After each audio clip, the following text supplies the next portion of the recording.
Good evening. Welcome back to my YouTube channel and welcome back to a new vlog. শুধু new blog বললে কমই বলা হবে। আজকের ব্লগটাও কিন্তু দারুণ সুন্দর একটা জায়গার ব্লগ। হ্যাঁ, তোমাদের মধ্যে অনেকেই জানো না যে আমাদের এই কলকাতা শহরের বুকেও দারুণ দারুণ সব জায়গা আছে, দারুণ দারুণ সব মন্দির আছে। কিছু মন্দির বলতে পারো রেপ্লিকা, কারণ সে মানে রেপ্লিকা এই কারণেই বলছি কারণ সেগুলো অরিজিনাল যে মন্দির যে সেই যেখানে অবস্থিত তারই রেপ্লিকা বলতে পারো কলকাতার বুকে। আর কিছু মন্দির বলতে পারো সেই জায়গার যারা থাকেন তারা নিজেরা সেখানে থেকে তৈরি করেছেন, কিন্তু সেখানে তোমরা সব রকমের ঠাকুরের দর্শনই পেয়ে যাবে।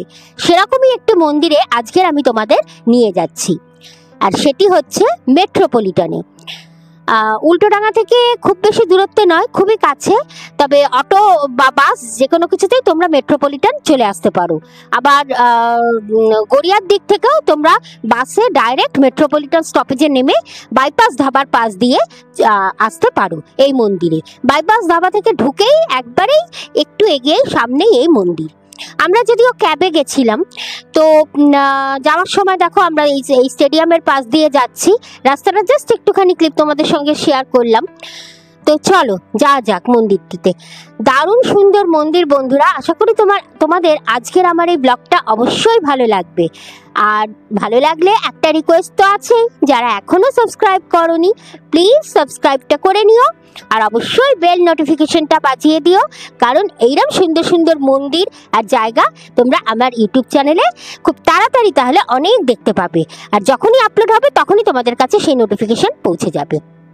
তো দেখো, কথা বলতে বলতেই চলে এসেছি আমরা এই মেট্রোপলিটন দুর্গা বাড়ি। এই যে দেখছো মন্দিরটি, খুব সুন্দরভাবে কিন্তু মন্দিরটি মানে উঁচুতে তৈরি, দোতলা স্টেপে মন্দির। তোমরা দুদিক দিয়ে উঠতে পারো সিঁড়ি দিয়ে মন্দিরটিতে। মন্দিরটি দেখেই বুঝতে পারছো খুব সুন্দর উড়িষ্যার আদলের মন্দিরের আদলে তৈরি মন্দির। ডান দিক দিয়ে রাস্তা দিয়ে আমরা এসছি বাইপাস ধাবার পাশ দিয়ে, আর এদিকে বাদিকে মেট্রোপলিটন সিটির মধ্যে ঢুকে যাচ্ছে। তো চলো এবার মন্দিরে যাওয়া যাক।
মন্দিরের সিঁড়ি দিয়ে ওঠার আগেই মন্দিরের দুপাশে ফুটপাতের উপর খুব সুন্দরভাবে গাছ দিয়ে সাজানো, ফুলের টব ভর্তি গাছ মন্দিরের পরিবেশটাকে যেন আরো দারুণ আরো উন্মোচিত করে তুলেছে। আর দেখো ওই দুপাশে এদিকে একটা আর ওইদিকে ডান দিকেও তোমাদের দেখাচ্ছি, দুদিকে জুতো রাখার সুন্দর জায়গা আছে।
এই মন্দিরে মা দুর্গা মূর্তির সাথে সাথে আছেন জগন্নাথ দেব, বলরাম, সুভদ্রা মূর্তি।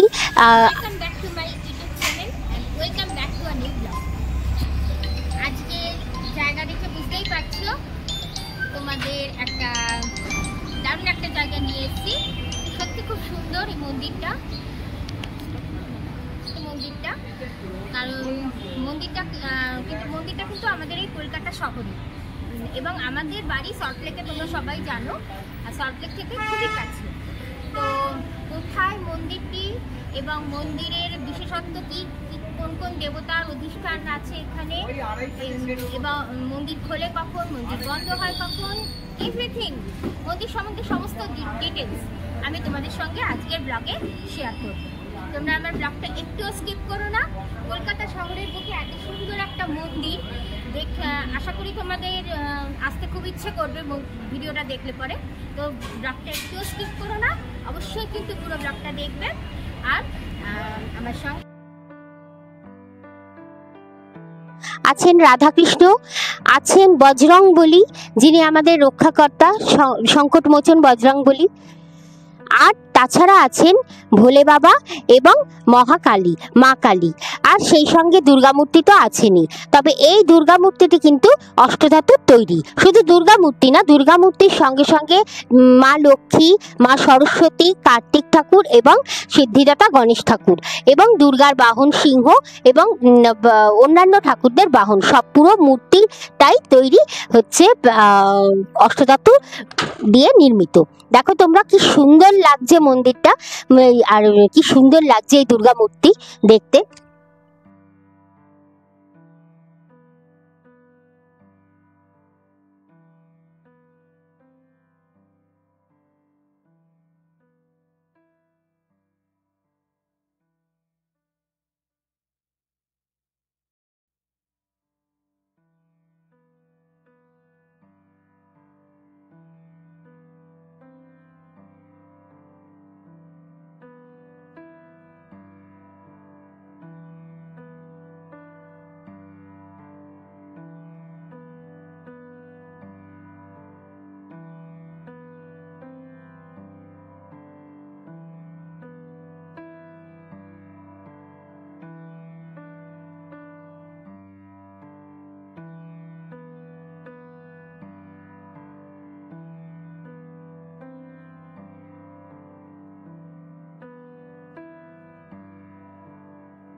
এই মন্দিরের চারপাশের পরিবেশটিও কিন্তু অসাধারণ।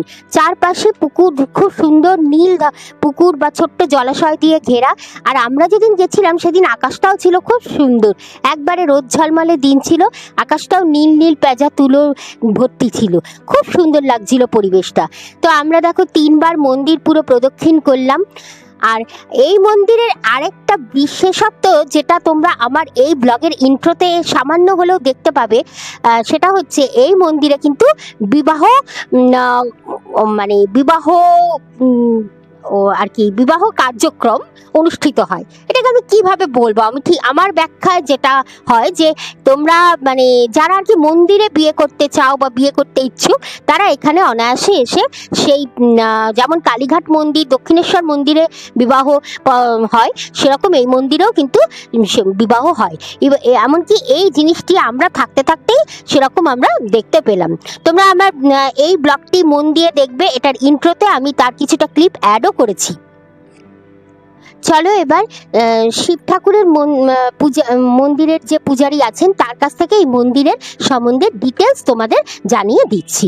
মন্দির কখন খোলে, মন্দিরে ভোগের ব্যাপার কি আছে, মন্দিরে কোন জায়গায় অবস্থিত, সমস্ত কিছু উনি তোমাদের জানিয়ে দিচ্ছেন।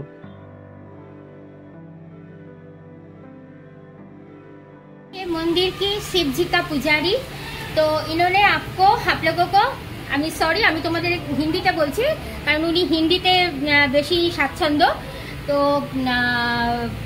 হিন্দিতেই আমি তোমাদের আমি বেঙ্গলিতে বলে দিচ্ছি। আমি ওনাকে ক্যামেরাটা ধরবো আর উনি মন্দির সম্বন্ধে ডিটেলস তোমাদের বলে দেবেন। মন্দির কবে প্রতিষ্ঠা হয়েছিল, কবে কি, তো সমস্ত কিছু তোমাদের ডিটেলস বলবেন। पंडित जी नमस्ते। आप ये मंदिर के बारे में जो कुछ है एवरीथिंग आप मेरे व्यूअर्स को बता दीजिए। ये आपका दुर्गाबाड़ी से प्रसिद्ध है, दुर्गाबाड़ी नाम से दुर्गा मंदिर प्रसिद्ध है, जो मेट्रोपॉलिटन बाईपास ढाबा के पास में आता है। मंदिर बहुत प्रसिद्ध मंदिर है।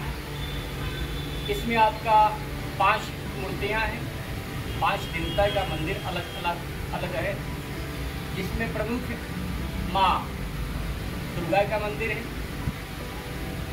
सेकेंड महादेव, तीसरे नंबर माँ काली, और साथ में हमारे राधे कृष्ण जगन्नाथ स्वामी, और उन्हीं के बगल में बजरंग बली, सबको रक्षा करने वाले हैं। और महादेव नंदी के साथ विराजमान रहते हैं। समस्त भक्तों को कल्याण करने के लिए समस्त भक्त यहाँ आकर अपनी पूजा अर्चना करते हैं विधि विधान के साथ। प्रत्येक मंदिर में पंडित पुजारी अलग अलग है, सब मंदिर का अलग पंडित है। मंदिर सुबह 5 बजे खुल जाता है। माँ का मंगल आरती सुबह में 6 से 6:30 के बीच में हम लोग करते हैं। द्वितीय हम लोग 9 से 9:30 में पूजन करते हैं माँ का, फल से भोग लगाते हैं, पूजन करते हैं। तृतीय अन्य भोग जो है सभी देवताओं का 12:30 से 1 बजे हम लोग कर लेते हैं। और संध्या में जो रात्रि में हम लोग का महाप्रसाद होता है, जो प्रसाद वितरण भी होता है, हम लोग को जो आते हैं श्रद्धालु उनको प्रसाद वितरण भी दिया जाता है। तो हम लोग का 7 से 8 का समय हजारों भक्त आते हैं यहाँ। तकरीबन 500 तो पर डे प्रसाद का वितरण है। 500 प्रति रोज यहाँ प्रसाद का वितरण है। प्रसाद का फ्री में वितरण होता है? फ्री उसका कोई चार्ज नहीं। वो हमारे मंदिर ट्रस्ट के द्वारा सबको वितरण की जाती है। 8 रात्रि 8 के बाद, दोपहर 1टा के बाद भी भोग वितरण होता है। ठीक है, इसमें जिनको भोग प्रसाद देना होता है वो आकर भोग प्रसाद देते हैं, चढ़ावा देते हैं, पूजा अर्चना करके भक्ति भाव से सब अपनी कामना रखते हुए अपनी जय जयकार करके अपने घर को जाते हैं। हर हर महादेव, हर हर महादेव। हम लोग तो सुने थे यहाँ पर पूजा देने का कोई सिस्टम नहीं है, इसलिए हम लोग कुछ लाया भी नहीं सर। सब सिस्टम है। अभी तो देख रही हूँ ना, सब कुछ सिस्टम है अलग अलग, सारा व्यवस्था आपके पास। हाँ, यहाँ आपको जो चाहिए सब कुछ आपको मिलेगा और सारा चीज उपलब्ध। वही तो देख रही हूँ। ओके पंडित जी नमस्ते, बहुत बहुत शुक्रिया।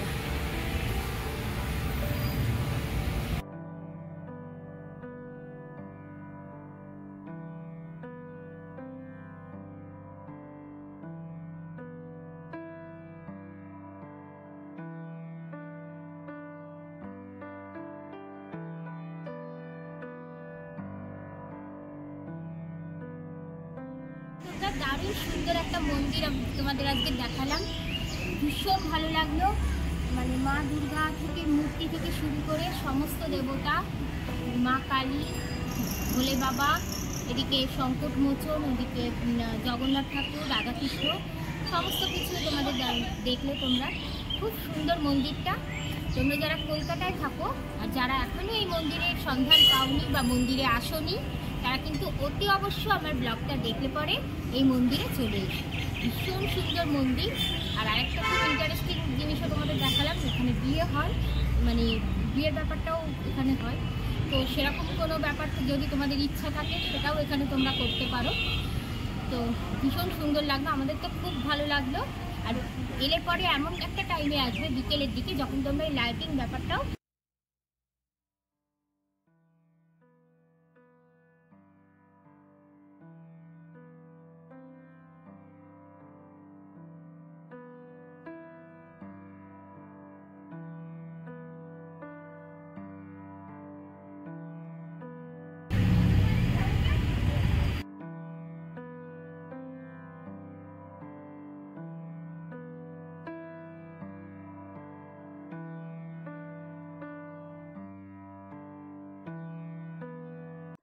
সন্ধ্যেবেলা আলো জ্বলার পর মন্দিরটি আরো সুন্দর লাগছিল। তো দারুণ সুন্দর একটা সন্ধে কাটিয়ে এখন আমরা যাচ্ছি বাইপাসের ভিড়ের মধ্যে দিয়ে ক্যাবে করে বাড়ির রাস্তায়। তবে মনটা কিন্তু জাস্ট ফ্রেশ হয়ে গেল বন্ধুরা। তো তোমরাও আর দেরি করো না, যারা কলকাতায় আছো কিংবা যারা কলকাতায় বেড়াতে এসছো, আমার এই ব্লগ যদি দেখো অবশ্যই কিন্তু এই কলকাতার মেট্রোপলিটনের এই দুর্গাবাড়িতে ঘুরে যেও একবার। আমি কথা দিচ্ছি তোমাদের ভীষণ ভীষণ ভীষণ ভালো লাগবেই। তো চলো আজকের মতো ব্লগটা শেষ করলাম। ভালো থেকো সবাই।